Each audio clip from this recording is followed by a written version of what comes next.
Hello. Hello friends. Welcome back. ఈరోజు నేను ఒక ప్రయాణంలో ఉండి వీడియోని బయట చేస్తున్నాను, ఆరు బయట చేస్తున్నాను. ఈరోజు నేను ఒక మాట ఎప్పటి నుంచి చెప్పాలనుకుంటున్నా, అది ఇవాళ చెప్పాలనిపించింది. ఏంటంటే, corporal punishment in the school. Corporal punishment పిల్లవాడికి ఇవ్వటం వల్ల చాలా బాధపడతాడు. ఫిజికల్గా పనిష్మెంట్ ఇవ్వకూడదు అని చెప్పేసి చాలామంది అంటుంటారు. అయితే అది వినటానికి బాగానే ఉంటుంది, కానీ చూడండి, నిజంగా పిల్లవాళ్ళని ఎంతమంది పిల్లవాళ్ళు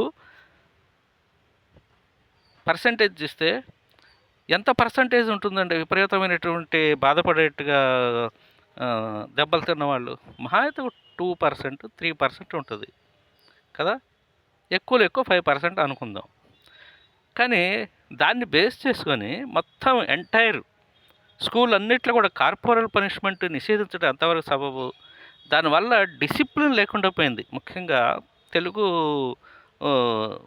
స్టేట్స్ చూసుకుంటే ఏమాత్రం డిసిప్లిన్ లేకుండా పోయింది. మళ్ళీ పైగా టీచర్స్ పాఠాలు చెప్పట్లేదు, మరి క్రమశిక్షణ చెప్పట్లేదు. అదంటే కనీస భయం, ఒక్క దెబ్బ కూడా వేసే స్వాతంత్రం కూడా మరి ఆ టీచర్కి లేకపోతే వాడు ఎందుకు లెక్క చేస్తాడు? పిల్లవాళ్ళు అందరూ కూడా అమాయకులు అనుకోవటం చాలా తప్పండి. రకరకాల బ్యాక్గ్రౌండ్స్ వస్తారు, రకరకాలైనటువంటి తెలివితేటలు ఉంటాయి వాళ్ళకి, అందరూ ఒకేలా ఉంటారు. కనీసం ఒక 10% అయినా సరే క్లాస్లో చాలా మరి ఓవర్ ఇంటెలిజెంట్ ఉంటారు. తర్వాత మాస్టర్ని కూడా చాలా క్లాస్ జరుగుతుంటే రకరకాలుగా ఆ క్లాస్ని డిస్టర్బ్ చేసి ఆనందించేటువంటి చిన్న సైజు సైకోలు కూడా ఉంటారు. చెప్పక తప్పదు, ఎందుకంటే నేను కళ్ళారా చూశాను కాబట్టి. పిల్లలు అనగానే వాళ్ళకి ఏమీ తెలియదని, మొగ్గలని, మళ్ళీ ఏదో అప్పుడే విరిగిసిన మొగ్గలని, వాళ్ళకి ఎంతో చెప్తే, మంచిగా చెప్తే వింటారని అని చెప్పి బయట ఉండి అంటుంటారు. అది ఎలాంటిదంటే, సముద్రం లోతు ఎంత తెలుసుకోకుండా ఒడ్డు నుండి నువ్వు అట్నుంచి ఇటెళ్ళు అని చెప్పేసి సలహాలు ఇవ్వటం చాలా ఈజీ, కానీ లోపల దిగితే తెలుస్తుంది లోతు. అలా వీళ్ళకి పైనుంచి చెప్పేవాళ్ళకి అనమాట, బాలల హక్కులు, ఆ హక్కులు అని చెప్పేసి. బాలల హక్కుల్ని ఇచ్చేయమని, బాలల్ని బాధించమని ఎవరు చెప్పట్లేదండి. కానీ ఎంతో కొంత పనిష్మెంట్ కూడా లేకపోతే ఎందుకు కాకుండా పోతారు? ఈ రోజున ప్రభుత్వ పాఠశాలల్లో ఏమాత్రం కూడా భయం లేకుండా పోయిందంటే పిల్లలు, దానికి కారణం కనీస కార్పొరల్ పనిష్మెంట్ ఇచ్చేటువంటి సదుపాయం టీచర్కి లేకపోవటమే. దానివల్ల పిల్లల్లో భయం లేదు. మనం ఏం చేసినా సరే మనల్ని అడిగేవాళ్ళు లేడు, టీచర్లు కొట్టకూడదు, ఏమైనా కొడితే పై అధికారులకు ఫోన్ చేసి చెప్దాం, ఇలాంటి ఒక ధోరణి వచ్చేసనమాట. అసలు చాలా ఎట్లా ఒక ఫుడ్ వింక్ లాగా తయారైపోతున్నారు.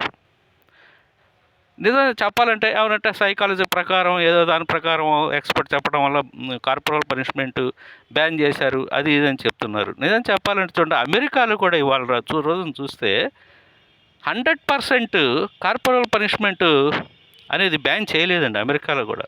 దాదాపుగా 17 states, 17 states in America still corporal punishment ఉంది పిల్లలకి. కనీస కార్పొరల్ పనిష్మెంట్ అనేది ఉంది, అమలవుతుంది. కావాలంటే చూడండి మీరు. 100%. మరి మనం ప్రతిదానికి యూఎస్ వైపు అటువైపు చూస్తుంటాం కదా, వాళ్ళు కూడా పిచ్చివాళ్ళ అంటే ఎంతో కొంత. ఏదో ఇంగ్లీష్ వాళ్ళు అన్నట్టు, బ్రిటిష్ వాడు అన్నట్టు, బ్రిటిష్ సామెత ఒకటి ఉంది, spare the rod spoil the boy అన్నట్టుగా. ఆ విధంగా మరి ఎంతో కొంత భయం చెప్పాలి అంటే, పాఠాలు రావాలన్నా ఇదంతా కూడా ఎంతో కొంత కనీసం పనిష్మెంట్ ఇచ్చేటువంటి స్వేచ్ఛ టీచర్కి ఉండాలి. మనోభావాలు గాయపడతాయి పిల్లవాడి, లేకపోతే ఇంకోటి జరుగుతుంది. మావాడిని ఎందుకు చెప్తున్నారు గట్టిగా, ఎందుకు అది అబ్బేశారని వచ్చేవాళ్ళు ఉంటారు. మళ్ళీ మావాడికి ఎందుకు రావట్లేదండి, పాఠాలు ఎందుకు రావట్లేదండి అని చెప్పి అడిగేవాళ్ళు ఉంటారు.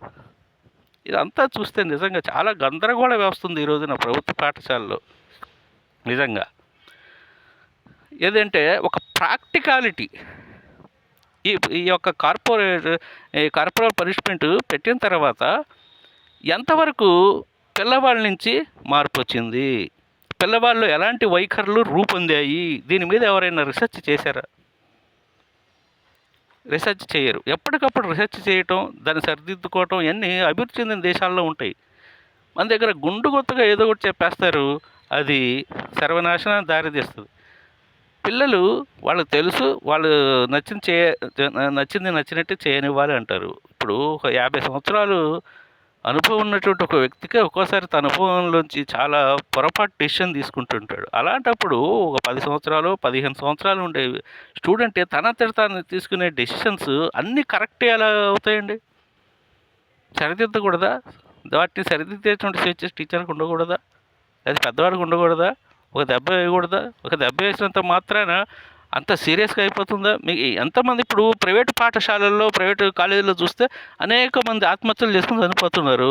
ఎన్ని కాలేజీలని బ్యాన్ చేశారు? ఎన్ని కాలేజీలని అసలు తీసి పారేశారు? అవి జరుగుతూనే ఉన్నాయి అటువైపు నుంచి.